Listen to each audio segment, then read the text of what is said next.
Ceci est un livre audio autogénéré par Google. Introduction. À l'origine de cet ouvrage, un constat, les maçons aiment parler de transgression. Et une question, où la situe-t-il ?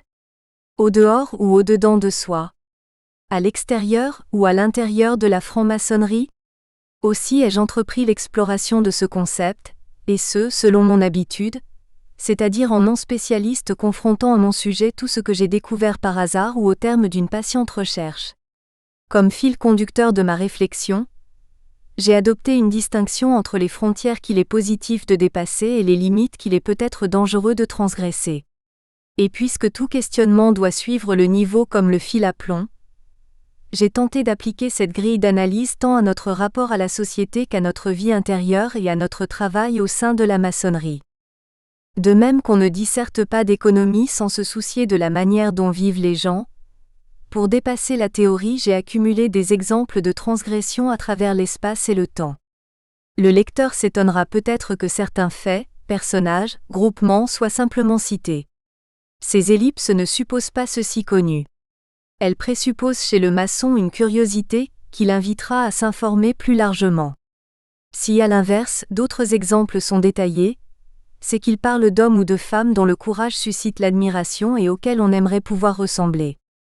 Car l'important ici n'était pas de faire de l'histoire ou de la philosophie, mais de rapporter des idées à la vie, afin de se forger une conscience non conformiste capable de poser des actes responsables. Que ce livre soit donc reçu comme une incitation à s'affranchir de nos conditionnements, à nous interroger sur les motifs et l'intérêt de nos transgressions passées ou présentes, à nous demander avec quels moyens et dans quelles limites commettre celles que nous estimons nécessaires. Limites et frontières. Commençons par donner vie et sens aux mots que nous allons utiliser. Le terme transgresser vient du latin transgressio, passage au-delà de. Au-delà de quoi ? D'une frontière ou d'une limite si on s'en tient au dictionnaire pour lequel ces termes sont synonymes. Limite. Le limes désignait un chemin de patrouille longeant la frontière de l'Empire romain. Renforcé par des palissades ou un mur de pierre précédé d'un fossé, comme c'est le cas pour le mur d'Adrien, il desservait des postes de surveillance, des fortins et des garnisons des légionnaires. S'il avait un but défensif et douanier, il était aussi considéré comme le point de départ pour de nouvelles conquêtes. Frontière. Le terme frontière vient de l'adjectif frontier, signifiant faisant front, faisant face à. Le front militaire est un alignement de soldats faisant face à l'adversaire, et qui n'a pas pour vocation de rester fixe. D'après Frederick Turner, historien américain de la fin du XIXe siècle, The Frontier désignait la zone mouvante peuplée de rares pionniers au-delà de laquelle se trouvait le monde sauvage à coloniser en domestiquant la nature et en se confrontant aux Indiens. Le massacre des Sioux Lakota à Wounded Knee est d'ailleurs considéré comme la fin de la frontière. L'esprit de la frontière, caractérisé par l'opposition homme-nature, pionnier autochtone, bien mal, aurait façonné l'identité des Américains et engendré chez eux les valeurs de compétition, d'individualisme et d'initiative. Dans son discours d'investiture à la convention du Parti démocrate, Kennedy parlait d'ailleurs de New Frontier, de nouveaux défis à relever, celui de la fracture sociale et raciale. Edward Kennedy a décrit Obama comme une personnalité capable d'établir de nouvelles frontières. Proposons-nous comme base de réflexion d'opérer une distinction entre ces deux termes, de considérer la frontière comme une ligne susceptible de bouger, de reculer ou d'avancer, par opposition à la limite qui désignerait un point qu'il est dangereux ou impossible de dépasser. Comme quand on parle de date limite de consommation, ou en mathématiques, d'une grandeur limite c'est-à-dire dont une autre grandeur peut s'approcher indéfiniment sans jamais l'égaler exactement. Nature des limites. Certaines limites nous sont imposées par la réalité, la nature même des choses. Il y a une limite à la charge d'un essieu, à la vitesse, au dérèglement des écosystèmes. La danse est limitée par les lois de l'équilibre et de la pesanteur. La connaissance scientifique est limitée par ses outils, par notre point de vue, ou par la complexité du réel. La technologie est limitée par les lois fondamentales de notre univers. On ne peut créer de l'énergie à partir de rien ni remonter l'écoulement du temps. Enfin, la survie d'un ensemble humain exige une limite à la manifestation de l'agressivité, l'interdit de s'entretuer. D'autres limites sont décrétées par l'homme, par l'autorité, l'État, le parent, le gourou ou les représentants du culte, et traduites en lois, usages et interdits. Les plus impératives sont celles dont l'infraction entraîne une sanction pénale. Toutefois, notre vie sociale est conditionnée par une série de normes qui, bien que non juridiques, sont tout aussi contraignantes. Il en existe pour tout. Règles des jeux, de la politesse, du bon usage du français. Suivant les professions, les classes sociales, les organisations, les familles, il y a des choses qui ne se font pas et qui sont réprimées par l'exclusion, la réprobation, la perte de réputation. On peut même ajouter que nous sommes tenus de modifier notre manière de parler, de nous déplacer, de nous habiller, d'exprimer ou non nos sentiments selon que nous sommes au bureau, à une réception, au théâtre. Les normes les plus insidieuses sont celles qui nous ont été inculquées par l'éducation ou le matraquage publicitaire, mais que nous avons si bien intériorisées qu'elles nous semblent résulter d'un choix personnel. Pensons à ces exigences de conformité actuelles que sont le devoir d'épanouissement de soi, ou d'offrir l'image d'un cadre performant et épanoui, le désir de minceur ou de jeunesse, le fait d'être passé à la télévision ou connu sur les réseaux sociaux.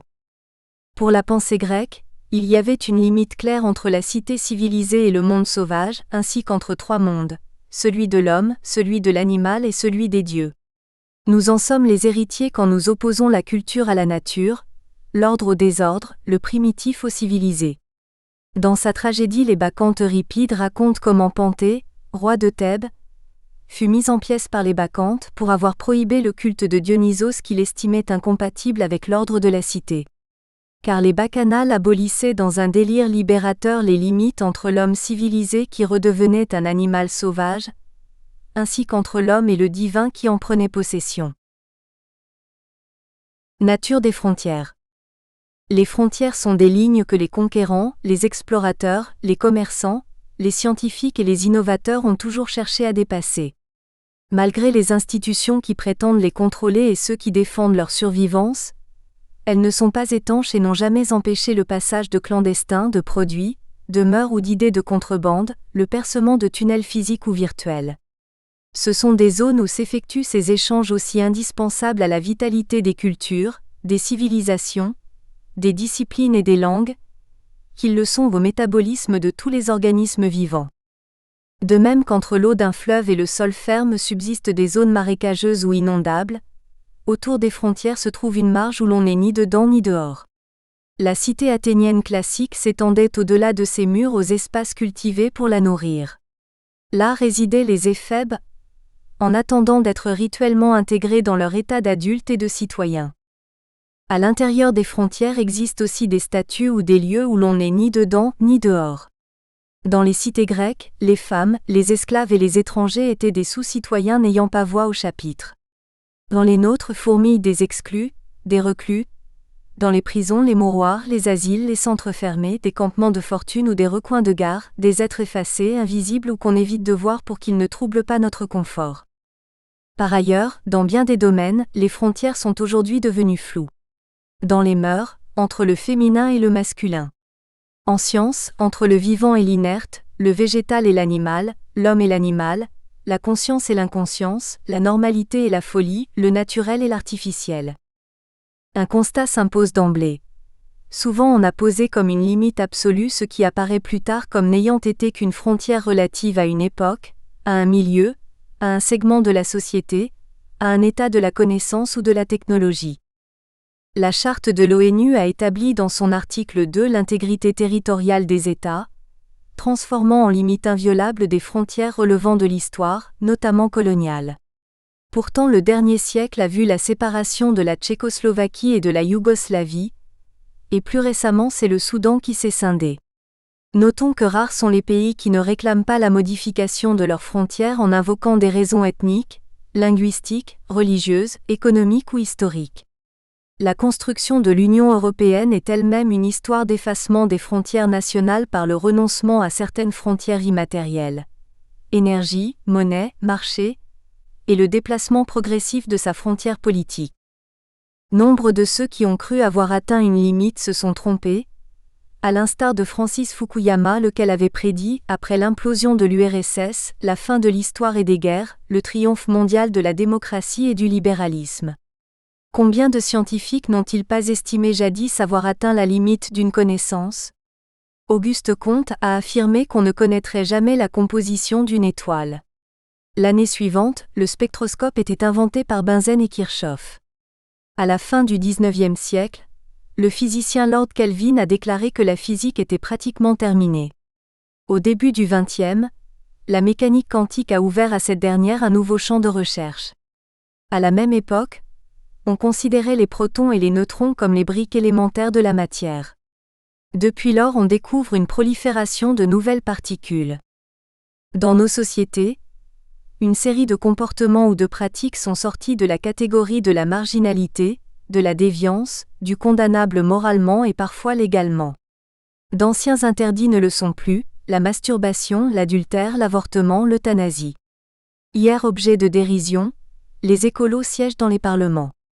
Hier objet d'opprobre, l'homosexualité, la sexualité hors mariage, sont devenues des pratiques légitimes et les mères célibataires font simplement partie des familles monoparentales.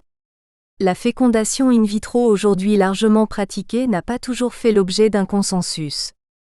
Dans une économie mondialisée, les décisions sont en grande partie prises hors des frontières démocratiques des États.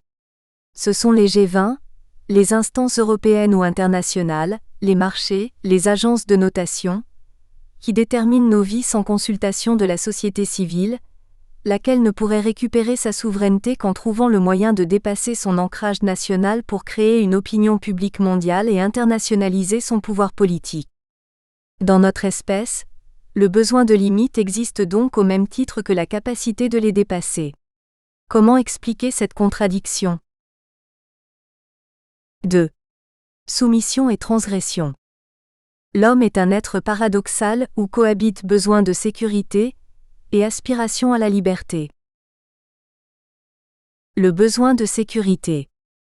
Notre pensée fonctionne la plupart du temps selon un mode binaire qui oppose, étiquette, classe, catégorise et déteste le flou, le complexe, la nuance.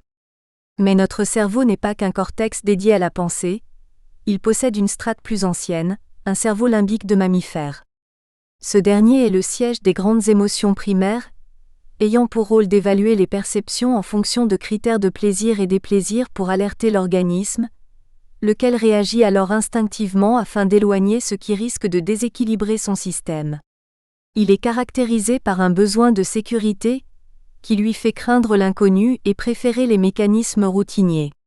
Cet instinct de conservation est à l'origine des idées toutes faites, de l'attachement aux traditions et aux convictions intellectuelles.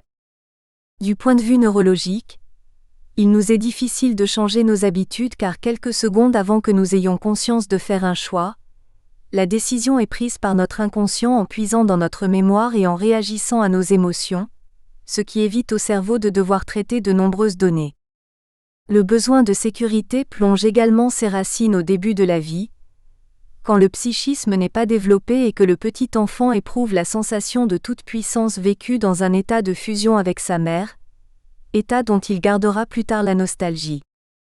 Le besoin de sécurité a aussi un aspect collectif.